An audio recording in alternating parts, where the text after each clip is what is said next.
All right, Patrick. The Timberwolves spent a month beating up bad teams, and they beat a Yes. couple good teams in there, and now they're getting the real sort of level up playoff taste, and they fought hard against the Mavericks and the Suns, and then they were shown the next level of NBA basketball that they're not quite ready for. So what do you make of this current stretch for our Let me Timberwolves? say one thing about the Suns. They're doing this without Chris Paul, Yeah, too. well, and he Man. finally came back last night, and Yeah, they beat the Nuggets on the road. Yeah. but they didn't need him here. Man, that Devin Booker is one of the best players in the league. He's fantastic. I was complaining that when he didn't start the All-Star game because supposedly there was he wasn't a forward, he was only a guard, so they wouldn't start him. But he's terrific, and he enjoyed beating his pals Cat and D'Angelo. How about D'Angelo going over and pouting, sitting away from the fence there, and then trying to explain it? But he was basically just pouting because Booker basically taunted him off the court because he stole the ball from him and then trashed the hell out of him after he went and talked it. But here's my point on them. Anthony Edwards has gone from the solution to part of the problem when they're in games like that, man. He's making a lot of mistakes, taking bad shots, missing layups. I saw that Finch got on him for not dunking those balls when he's heading to the basket, but he has hit the wall. He has not been good I think he started to fade a little before the All-Star game. And, I'm not saying he's not an asset, but he's certainly not the asset we thought he was. We were talking about him being the new leader of the team and all that stuff. And he's not that. And it's going to be interesting. Second-year players. They're still trying to. This is his last year. They played 72 games and he played them all. But this is the first grind of a entirely full season for him, and it's having an adverse effect on his game, I think. I think, Pat, to go back to the D'Lo point, that was probably not surprising, but I didn't expect that because you're right. He went off to the side, and Chris Hine asked Finch about that post game, and Finch, of course, being Finch, said, "Ask D'Lo." But that good for him. Yeah. Oh, Finch. I like Finchy. He doesn't. If he's not pleased about something and doesn't want to criticize a guy, he's not going to. He's basically going to say, "Ask that guy." But that was a little bit disturbing, man, because you're going to have playoff games where things don't go well. Yes, that's true, and he had a lot of games last year and some early this year where things didn't go well, and he'd been playing really good, and he'd always been almost a leader type attitude down the stretch, and now he's over there pouting on and then having to try to explain that he wasn't pouting, but he actually was when you read the quotes. So that's a little disturbing too, for sure. They only have 10 left? 10 left? Yeah, 9 left. I think it's 9. Yeah, 9 left. It's amazing. 8 or 9. It's amazing. The hockey team's got like 21 left, 22 left. These guys in like 40 days. Yeah, they're going to cram them all in. The Olympic break, baby. It's incredible. But yeah, it's 82 is a long hump, baby. And you go up and you go down, and when you're trying to establish something, it's it doesn't take much to get knocked off your peg a little bit. And I would bet that Cat's not going to play one of these nights too. So this contusion that he has can finally get cured here too. And so we don't have to keep hearing about that. So obviously you got Dallas here. Is it tonight? When is Dallas back tonight? Target Center. Dallas will play him tough too. But this is probably one of the most interesting games to see how they come out, isn't it? Of the year, to see if they come out playing good, on fire, like they did down in Dallas, really. And they did get some help with the Nuggets losing to the Suns last night, but I'm not gonna say they have to win tonight, but if they want to climb up the ladder, they should probably win. Well, tonight. They probably aren't going to get to 6th, but you want to go in feeling good about yourself. You don't want to go in limping, because you know who's playing pretty good now after being horrible all year. The Lakers are playing better. So you're gonna have they're going to get Anthony Davis back. Like, you're gonna it's have interesting. you're gonna run into them in that play-in tournament. So well, if you beat the Clippers, you can avoid. Yeah, that's true. You're gonna have to win. They should beat the Clippers if they're healthy and not, play. D'Lo isn't pouting and Edwards gets his act together a little bit. They'll beat the Clippers if they're playing full. You know who else is a strange duck? Beverly. I love that guy, man. Well, that's what makes him tick, A lot of them love him. But I love crazy. that guy. He's crazier than yes, hell. that's the point. He was bitching about a call in that game after he basically put the guy in a headlock and threw him on the floor. And he's like he motioning like the guy pushed off on him. No, you mugged him. But he's also the most respectful. Like he charges up to the officials in the most oddly respectful way. Like they don't, and they know. Okay, here he comes. Even after he got ejected the other night, right, last weekend. Yes. And his teammates are trying to hold him back because he wants to go get an explanation. They're like, no. And he goes up, and the official, like, yeah, okay, Pat Bev, here's what happened. Okay, sir. And he walks away. Well, he is a loose cannon. That's for sure. As far as, but he brought a little bit of a. I respect the opinion at least of Finch, and the fact that they gave the guy $13 million for next year means that they really like having him around. So yes, so. That's so. I don't know. Edwards. I told you what my friend Kunze said about him. Every time he shoots, he thinks he's going to miss. It doesn't look like he doesn't. He makes shots. He's but he scores mostly inside. But he's not a shooter. He's not a lighted up shooter. It's a. I think we all have that same feeling is that when he shoots, we're like, probably not, So I'm talking 3-point stuff. Your thoughts on Jimmy Butler, I guess, challenging Eric Spoelstra to a fight on the bench 2 nights ago. I saw that it did blow up there. Was it what crime had Spoelstra committed? Did he stop playing him? We know. They were just he didn't. So his explanation after the game was pretty vague. It was, hey, we got a bunch of highly wired, gnarly dudes on this team. We've been getting our asses kicked for 2 games, and this is what happened. But this is now not that this is like going off the rails because the Heat are still really good. But this is now the 4th team that Jimmy Butler has picked fights with. So yeah, and a Hero has become their scorer down there, Tyler Hero, and he didn't play that night. But Jimmy's Spoelstra's amazing, isn't it? How many years now? Like 12, 13? When did he took over? I mean, what? Oh gosh, was it like it was before LeBron James arrived, and LeBron got there in 2010, right? Yeah. So he succeeded Riley, right? Mm-hmm. Mm-hmm. But I can't say I was surprised. We're gonna have to. Rachel, though, is Rachel out as the NBA expert there? So we can't send her to town to get him to sit down and do the 30-minute litany of stuff. So I think she's taking a gap year, according to her social media. She's just kind of traveling and doing her thing.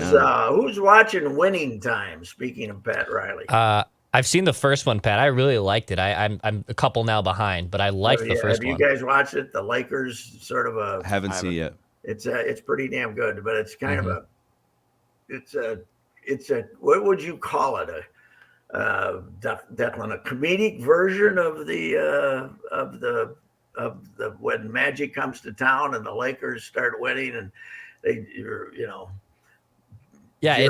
Jerry Buss takes over and he's nuts and it's weird, Pat, 'cause it kind of shoots like the mockumentary The Office style, where they look at the camera and they say funny things. But then also at the same time, like, wait, are they just talking to the audience because they're talking to the audience, or then sometimes they also interact? So it's shot really uniquely.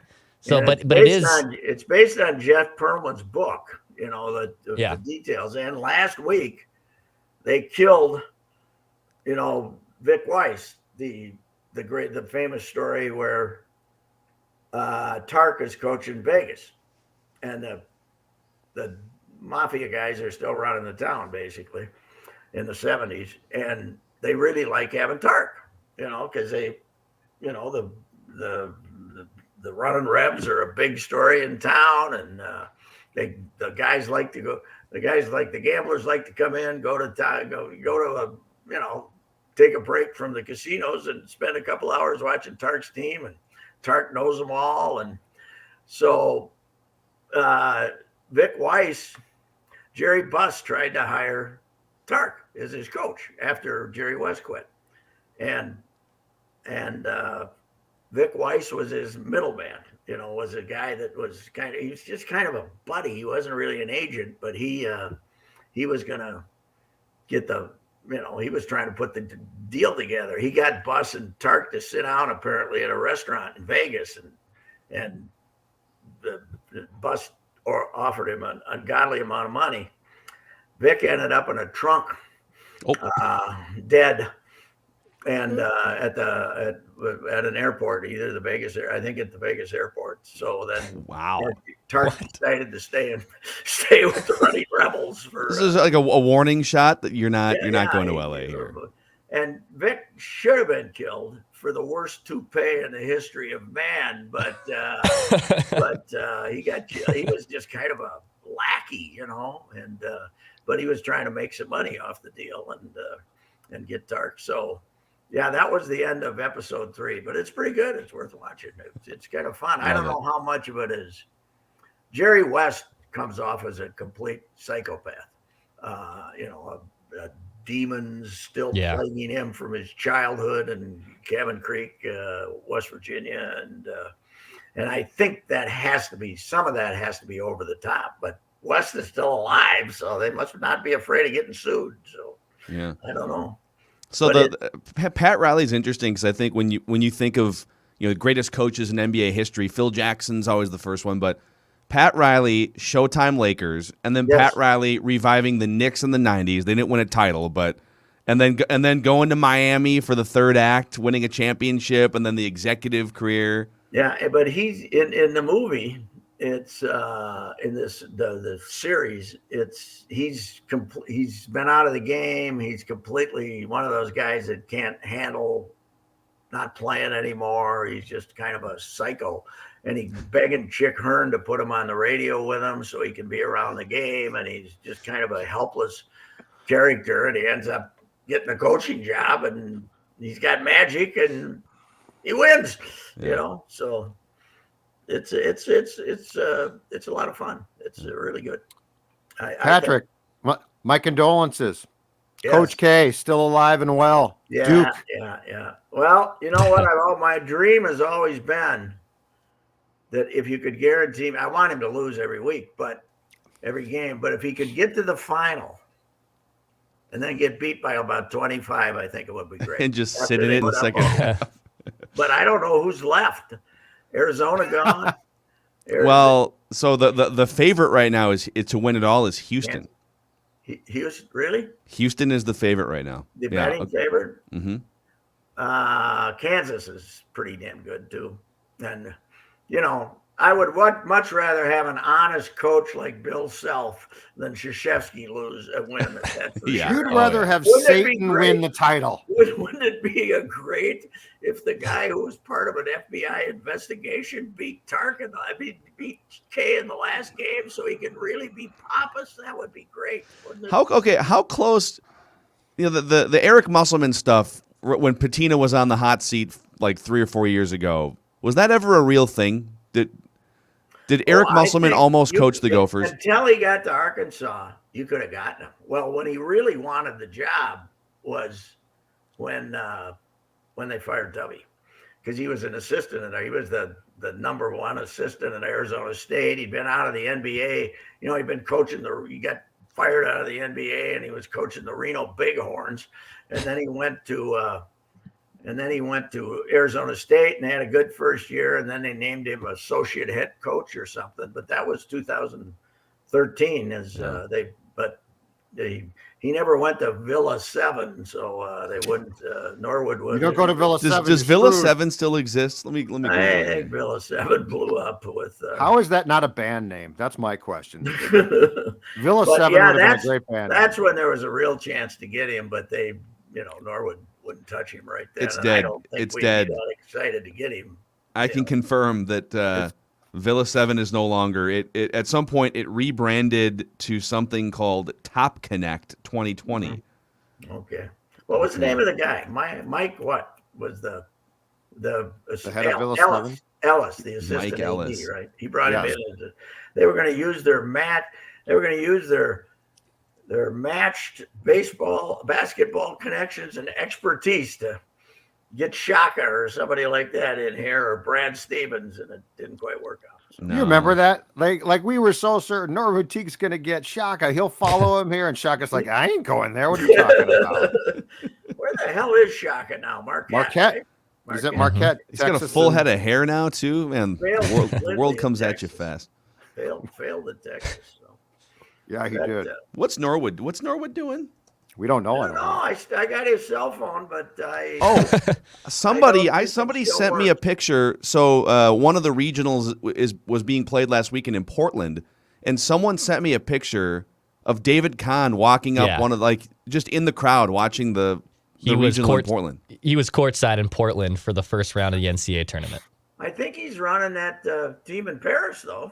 He's got or maybe not, but he was starting a European League team in Paris, which hadn't had a team franchise for like 20 years. And he was I don't know if he got bought out of that or if it never came about, but yeah, I think from what I heard, he was watching March Madness because he coaches in Europe and he was potentially looking at guys that could go undrafted from college teams and whatnot, and he could potentially be poaching some of the guys that end up not getting drafted or getting workouts and whatnot. The last ones. Yeah, I'm sure they will all respect his. I hope they don't smoke too much dope. His talent evaluation. But Norwood, I've told you guys before that he's a very honest guy, because after he got fired, he still sent me a check for $20 for the Girl Scout cookies that he bought from my granddaughter. Wow. So I got him I got him on the hook to buy cookies for 5 boxes of Girl Scout cookies for my granddaughter, and he sent me the check even after he got fired. So what a I've guy! always said, that is an honest man. Right? What a guy! By the way, so he does have a LinkedIn page, and he is the director of Sockwell Partners for the last 3 years in Charlotte, North Carolina, which is an executive search firm with a focus on senior level positions. Our clients range from Fortune 500 companies to emerging companies to other businesses and nonprofits. Mm-hmm. So there you have it. Well, I don't think a guy should be branded for life just because he had a little too much whiskey in him at a University of Minnesota. You may be wondering, because on LinkedIn you can list like all of your work experience and your resume going back however far you want. His only goes back to 2017. He just broke into the business. You know who misses him? My guy Pat at JD Hoyt's. They miss him. Oh, was he a regular? Big at JD Hoyt's. Oh, I could see that. Yes, there's a Gopher Sports. I mean, our guy Quincy Lewis is pretty much lives there 5 days a week. Tubby used to go there all the time. Oh yeah. Oh, the brothers. Every team that came to town, John Thompson, all those guys. All the brothers that came to town with the basketball teams, they loved Hoyt's because JD Hoyt's is fantastic, and it's only 100 steps from Target Field. Yes, 98, 99, 100. And and there's nobody who took that walk more than Dark. He always took that walk. Yeah, that was. Some people think he just went 1, 2, and then 98, 99, 100. He was too ethical to do that. He walked. He didn't jump in a cab. No way. And get the ride for free. I thought, hey man, I'm just going down the street here. Of all his crazy ads, that was number one. That was one of the right before he died. He had like 3 ads on the sports show that were must watch television, and that was one of them. Yes, the ads were often better than the show. That was for sure. Except when Stout was on. Stout was great. Stout was great, but got Stout at the end got banned. The new station manager wouldn't let me bring Stout for about 3-4 weeks. So and then the show died. I think it took a big ratings plunge, and that's when we got rid of the show. So yeah, karma, very karma. upsetting. All right, gentlemen. What else going on? What are we going to hockey? Wild's red hot again, 4 in a row. Yeah. And we're coming. They got 2 more games this weekend, don't they? They got unlimited games. Columbus, Colorado, Saturday, Sunday. Say, I went to a reunion for the one-class basketball teams from 60 through 70 that Jeff McCarron put together from the Sherburne team yesterday. A lot of old limping white guys moving around, but there were some great stories, man. There was some great stories in that group talking about what a big deal it was, when you were from Ada, Minnesota, and you made it to the state tournament because only 8 teams got here, and it was 18,000 people watched, and it was an amazing. Let's go back to one class, baby. One class. Let's go back to one class. That's what these guys all say, and at some point the ship has sailed. Fellas, Shame. You gotta admit the ship has sailed. What are we up to now? 4? We got 4 classes now. Mm-hmm. When did they go from 2 to 4? Pretty recently, right? 90s, I think. Okay. It was. Yeah. It's a mid 90s. All of a sudden, boom! They went to. They tried that. They tried a Sweet 16 where they're going to bring in 8 A's and 8 double A's and play them together, and they tried that for 2 years and it didn't work. Just a massacre. The other thing is when one class was a dominant thing in this state, the NCAA tournament was nothing. UCLA it was 21 or 2 or 23 teams. It was. I've told you that when UCLA, God dang it. when Walton went 21 out of 22. They had 6 graphs and a small box score in it was all they had. Yeah. So on that now we devote pages to it. So Yeah. Somebody disappeared there. Was it my fault? Yeah, No, I that's disappeared. for the audio only audience. The god dang it you heard was Declan's camera going out. Oh, okay. I didn't hear it. The only guy in studio has problems with his camera. Yeah. All right. All right, All right, Pat. Well, Jed. enjoy Mike Krzyzewski cutting down the nets on whatever day. Come on out Saturday. Sunday, Royce. Avs are in town. The Mr. half? Puck. Avs. Oh, the Colorado Avs. Avalanche. We're Yeah. not catching them. We're not catching them, but we might make them nervous the way we're Exactly playing. right. We're going to beat Right, them up baby. on Sunday. We're going to beat the crap out of them. See ya. Okay, do they like to fight? They don't have any goons either, do they? No, they don't want to fight. That's my point. don't We're going to beat wanna them up. Okay. All right. Good enough. See Thank ya. you. All right. See you, Bye. Pat. Bye, Pat. Have a good weekend. Rapping with Royce here. I feel like that segment almost always just gravitates toward like people shouting things out and like trying to figure Well, with out. Royce, you got to get. Well, in dude, you got to between. just jump in, man. You got to just jump in. Yeah. Hey, right. no, you got to cut him off.